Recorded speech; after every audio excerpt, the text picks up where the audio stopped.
আসসালামু আলাইকুম dear viewers and all of my subscriber. স্বাগতম জানাচ্ছি ট্রিপলি প্রজেক্ট অ্যান্ড মেইনটেন্যান্স চ্যানেলের নতুন আরও একটি ভিডিওতে। সাথে রয়েছি বরাবরের মতোই আমি ওমর ফারুক। আমাদের আজকের topics power and controlling diagram of delta connection. Dear viewers, আমি এই ভিডিওর আগে আরও একটি ভিডিও তৈরি করা আছে, আমার চ্যানেলে আপলোড করা আছে। সেটার টপিক ছিল power and controlling diagram of star connection. তো ওই ভিডিওতে আমি এই মোটরের যে স্টার বা ডেল্টা যাই বলি না কেন, এর যে কন্ট্রোলিং ডায়াগ্রাম বা কন্ট্রোলিং কানেকশন রয়েছে, এটা আমি খুব ভালোভাবে এক্সপ্লেইন করেছিলাম। তো ডেল্টা কানেকশন এবং স্টার কানেকশন যেই কানেকশনে হোক না কেন, এর জন্য যে কন্ট্রোলিং ডায়াগ্রাম বা ডোল starter almost same.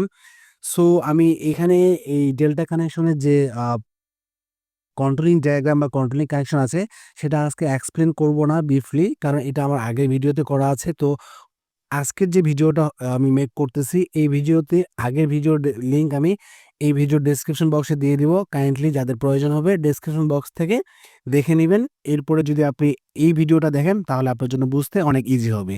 So late get start. দেখতে পাচ্ছেন এটি হচ্ছে একটি লাইন বা একটি কেবল দিয়ে এমসিবির থেকে ইনপুট পার করা হয়েছে 220 ভোল্ট। আর এটি হচ্ছে একটি অফ সুইচ, এটি হচ্ছে অন সুইচ, আর এটি হচ্ছে ম্যাগনেটিক কন্ট্যাক্টর। এর ডান পাশে রয়েছে থার্মাল ওভারলোড রিলের অক্সিলারি নরমালি ক্লোজ কন্ট্যাক্ট এবং সবশেষে নিউট্রাল। আমি ওভারলোডের যে রিলেটা রয়েছে, এ নরমালি ক্লোজ দিয়ে নিউট্রাল নিয়ে ম্যাগনেটিক কন্ট্যাক্টরের A2 পয়েন্টে লাগিয়েছি। আর লাইনটা নিয়েছি আমি এমসিবি দিয়ে অফ সুইচ অন সুইচ হয়ে ডিরেক্ট ম্যাগনেটিক কন্ট্যাক্টরের A1 কয়েলে। আর এখানে অন সুইচের দুই পাশ দিয়ে আমি নরমালি ম্যাগনেটিক কন্ট্যাক্টরের যে ওপেন কন্ট্যাক্ট রয়েছে সেটা দিয়ে ল্যাচিং করিয়েছি, যেটাকে নরমালি ডোল স্টার্টার কানেকশন বলে। সো ডোল স্টার্টার কানেকশন এবং এই মোটরের যে কন্ট্রোলিং কানেকশন, এই কানেকশনের টিউটোরিয়াল আমার আগের ভিডিওগুলোতে করা আছে।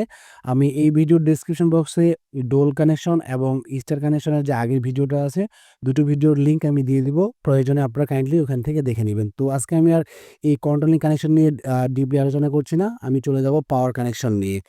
তো ডেল্টা কানেকশনের যে পাওয়ার ডায়াগ্রামটা ঠিক এভাবেই, এর কোনো ব্যতিক্রম নয়। আর স্টার কানেকশনের ক্ষেত্রে নর্মালি আমরা কি করি, মোটরের যে 6টি টার্মিনাল রয়েছে, এর মধ্যে অপর 3টি টার্মিনালকে আমরা জাস্ট এই বরাবর শর্ট করে দিই। ফর এক্সাম্পল আমি যদি বলি, এখানে W2, U2 এবং V2 এই 3টা পাথ শর্ট করা থাকে। বাট ডেল্টা কানেকশনের ক্ষেত্রে ব্যাপারটা এরকম না। ডেল্টা কানেকশনের ক্ষেত্রে শর্ট থাকে না। শর্ট থাকে হচ্ছে যে আপনার এক কয়েলের, ফর এক্সাম্পল U1 এর সাথে এখানে দেখতে পাচ্ছেন নিশ্চয়ই W2 শর্ট করা রয়েছে, V1 এর সাথে U2 এবং W1 এর সাথে V2, এভাবে শর্ট করে পাওয়ার কানেকশন করা হয়েছে। আমি যদি একটু এক্সপ্লেন করি আপনাদেরকে, দেখবেন আমার 3টা ফেজ রয়েছে আর ওয়াই বি। এই 3টা ফেজ দিয়ে 3টা কেবলের সাহায্যে আমি ম্যাগনেটিক কন্ট্যাক্টর এই সার্কিট ব্রেকারে ইন করেছি। সার্কিট ব্রেকারের আউটপুট দিয়ে ম্যাগনেটিক কন্ট্যাক্টরে ইন হয়েছে। যখনই এই অন সুইচটা প্রেস করা হবে, এই ম্যাগনেটিক কন্ট্যাক্টর হোল্ড হবে। ম্যাগনেটিক কন্ট্যাক্টর হোল্ড হলেই এই যে ম্যাগনেটিক কন্ট্যাক্টরের ইনপুটে পাওয়ার দেওয়া রয়েছে 3 ফেজ, সেটা আউটপুটে এসে মোটরের টার্মিনালে গিয়ে মোটরকে রান করে দেবে। তো এটাই হচ্ছে মেইনলি কানেকশন। ডেল্টা কানেকশনটা নরমালি এভাবে করতে হয়, যেটা কমন ডেল্টা কানেকশন। তো এরপরে আমি আপনাদেরকে আমি স্টার কানেকশনের ভিডিও দিয়েছি, আজকে ডেল্টা কানেকশনের ভিডিও আপনাদের জন্য দেওয়া হবে। এরপরে আমি চলে যাব স্টার ডেল্টার যে কন্ট্রোলিং কানেকশন এবং পাওয়ার কানেকশন রয়েছে, সেটা নিয়ে আমি ডিটেলস আলোচনা করব। আশা করি বুঝতে পেরেছেন। আমি আরও একবার এক্সপ্লেন করি যে আরওআইবি 3টি ফেজ থেকে আমি একটি সার্কিট ব্রেকারে ইন করব।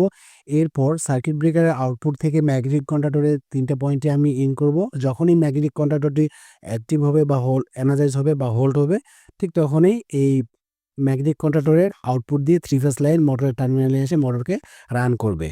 আমরা জানি যে 3 ফেজ মোটরের 3টি কয়েল থাকে, যার 6টি প্রান্ত U1, U2, V1, V2, W1, W2। Dear viewers, terminal কানেকশনগুলো একটু ভালোভাবে খেয়াল করলেই বুঝতে পারবেন। আমি এখানে U1 এর সাথে W2, V1 এর সাথে U2 এবং W1 এর সাথে V2 কে আমি শর্ট করেছি এবং অপর জাস্ট এক প্রান্ত থেকে আমি 3 ফেজ সাপ্লাই দিয়েছি। তো ডিয়ার ভিউয়ার্স, আশা করি বুঝতে পেরেছেন। যদি এই ধরনের ভিডিওগুলো বুঝতে কোনো প্রকার প্রবলেম হয়, কাইন্ডলি কমেন্টস করে জানিয়ে দিবেন। আমি আমার সাধ্যমতো আপনাদেরকে বোঝানোর চেষ্টা করব। আর যদি এই ধরনের ভিডিওগুলো আপনাদের বিন্দুমাত্র উপকারে আসে থাকে, kindly please subscribe my channel, like this video and hit the bell icon for getting update.